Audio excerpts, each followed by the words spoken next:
ഇന്നങ്ങനെ അടപടലം പാളിപ്പോയ ഒരു വൃത്തികെട്ട ദിവസമായിരുന്നു. രാവിലെ 8 മണിക്ക് ഒരു ക്ലാസ് പറഞ്ഞിട്ടുണ്ടായിരുന്നു. അതുകൊണ്ട് തന്നെ ഞാൻ ടൈം ടേബിൾ നോക്കിയില്ല, ഒന്നും നോക്കിയില്ല. 7:30 ആയപ്പോൾ ഒന്ന് നേരത്തെ എണീറ്റ് ഞാൻ ആ ഗൂഗിൾ മീറ്റിൽ കയറി ഒരു അരമണിക്കൂർ കുത്തിയിരുന്നു. ഞാൻ ഓർത്തു എൻ്റെ തുറ കൊണ്ട് ഞാൻ ആദ്യം വന്നതുകൊണ്ട് ബാക്കി എല്ലാവരും വരുന്നേ ഉള്ളായിരിക്കും എന്ന് ഓർത്ത് കുറേ നേരം വെയിറ്റ് ചെയ്തു. പക്ഷേ ആരും വന്നില്ല.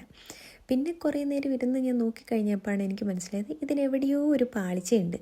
അങ്ങനെ എൻ്റെ ക്ലാസ് പഠിക്കുന്ന 1-2 കുട്ടികൾക്ക് മെസ്സേജ് അയച്ചപ്പോൾ അവരെൻ്റെ അടുത്ത് പറഞ്ഞു, ഇന്നല്ല ക്ലാസ്, നാളെയാണ്, അതുകൊണ്ട് വേഗം കയറി കിടന്ന് ഉറങ്ങിക്കോളാൻ പറഞ്ഞു. അങ്ങനെ നേരത്തെ എണീറ്റ് എൻ്റെ വിഷമം തീർക്കാൻ എങ്ങനെയൊക്കെയോ ഞാൻ എൻ്റെ മനസ്സിനെ പറഞ്ഞ് പഠിപ്പിച്ച് വീണ്ടും ഒരു മണിക്കൂറോടെ കിടന്നുറങ്ങി എണീറ്റ്.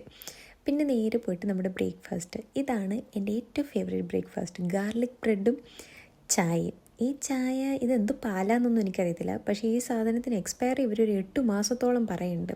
ഈ ഗാർലിക് ബ്രെഡിൻ്റെ പിന്നിൽ വലിയൊരു കഥയുണ്ട്.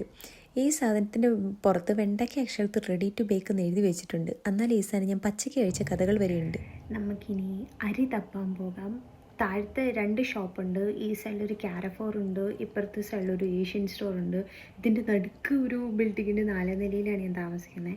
അപ്പം അധികം ഇറങ്ങിയൊന്നും പോകണ്ട. ജസ്റ്റ് ഇതെല്ലാം നിൽക്കുന്ന ഒരു 30 മീറ്റർ ചുറ്റളവില്ല. നമ്മൾ ഡ്രസ്സൊന്നും മറന്നില്ല, ജസ്റ്റ് ഒരു സ്വെറ്റർ മാത്രം എടുത്തിട്ടു, ഷൂസ് പോലും ഇട്ടിട്ടില്ല, വള്ളിച്ചെരുപ്പിലാണ് നമ്മൾ പോകുന്നത്. അപ്പോൾ പോയി നോക്കാം അരി ഉണ്ടോയെന്ന്. എന്തായാലും നമ്മുടെ മട്ടേരി ഇവിടെ കിട്ടത്തില്ല, അത് അങ്ങ് പോകണം. അപ്പോൾ നമുക്ക് വേറെ ലോക്കൽ അരി നോക്കാം. റൂമൊന്നും കൂട്ടാണ്ടാണ് നമ്മൾ പോകുന്നത്. അതവിടെ ഇരിക്കട്ടെ. ഇതിനിടയ്ക്ക് ഞാൻ അറിയാണ്ട് വിഷയത്തിൽ നിന്ന് തെന്നി മാറിപ്പോയി. അങ്ങനെ ഞാൻ ആൾഡി പോയി കണ്ടുപിടിച്ചാൽ ഏറ്റവും വിലക്കുറവുള്ള നല്ലൊരു ബ്രെഡ്, ഫ്ലേവേർഡ് ബ്രെഡ് ഇതായിരുന്നു. അങ്ങനെ ആദ്യം തൊട്ടേ ഞാൻ ഈ സാധനം മേടിച്ചുകൊണ്ട് വരുമായിരുന്നു. ആദ്യം കൊണ്ടുവന്ന് വഴിക്ക് ഒരു പ്രാവശ്യം എനിക്ക് വിശന്നപ്പോൾ ഞാൻ ഇതങ്ങോട്ട് എടുത്ത് കഴിച്ച് കഴിഞ്ഞപ്പോൾ എനിക്ക് വലിയ അപാകതയൊന്നും തോന്നിയില്ല. ടേസ്റ്റ് ഉണ്ടായി, ഞാൻ കഴിച്ചു. പക്ഷെ പിന്നീടാണ് എനിക്കിതിൽ എന്തോ ഒരു പ്രശ്നം ഉണ്ടല്ലോ എന്ന് തോന്നിക്കഴിഞ്ഞപ്പോഴാണ് എൻ്റെ ഒരു ഫ്രണ്ട് ഇതേപോലെ എൻ്റെ അടുത്ത് പറഞ്ഞ്, ഇത് ബേക്ക് ചെയ്യത്തില്ലേ എന്ന് ചോദിച്ചപ്പോഴാണ് എനിക്ക് മനസ്സിലായത്, നഹി ഞാനത് ബേക്ക് ചെയ്തിട്ടേ ഇല്ല. അങ്ങനെ പിന്നെ ഞാനിപ്പോൾ ബേക്ക് ചെയ്ത് കഴിക്കുന്നുണ്ട്. നല്ലതാണ് കേട്ടോ. പക്ഷെ പണിപ്പാളിപ്പോയത് ഞാൻ ആരുടെ അടുത്തും പറഞ്ഞിട്ടില്ല. അങ്ങനെ നമ്മൾ പോയി അരിയൊക്കെ മേടിച്ചുകൊണ്ട് വന്നു. ഇവിടെ കോൾ റൂട്ടിൽ പോയി കഴിഞ്ഞാൽ ഈ സെയിം അരി നമുക്ക് ഈ 2 കിലോ 2.5 യൂറോയ്ക്ക് ഞങ്ങൾ മേടിച്ചിട്ടുണ്ട്. പക്ഷേ ഇത് വീടിൻ്റെ തൊട്ടടുത്തായതുകൊണ്ടും കോൾ റൂട്ടിൽ പോകണേ അങ്ങ് പോകേണ്ടതുകൊണ്ട് ഞാൻ ഇത് വെച്ചിന്ന് തൃപ്തിപ്പെട്ടു. ഈ കൊണ്ടുവന്ന അരി നമ്മൾ പൊതുവെ ഇങ്ങനെ വെള്ളയരി കഴിക്കാറില്ലേ.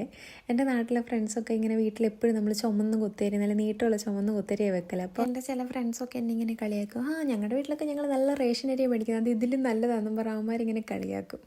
അങ്ങനെ കൊണ്ടുവന്ന് വെച്ച ലെറ്ററാണ് ഞാൻ ഈ പൊട്ടിച്ച് വായിക്കുന്നത്. മൊത്തം ഫ്രഞ്ചിൽ എഴുതിയേക്കുന്നത്. എൻ്റെ മുഖഭാഗം കണ്ടാൽ നിങ്ങൾക്ക് തോന്നുന്നു എനിക്കെല്ലാം മനസ്സിലായിരുന്നു. ഒന്നുമല്ല, ടാക്സ് ഫയൽ ചെയ്തതിൻ്റെ പേപ്പറാണ്. ഒന്നും മനസ്സിലായില്ലെങ്കിലും മൊട്ടാന്ന് കണ്ടപ്പോൾ എനിക്ക് മനസ്സിലായി.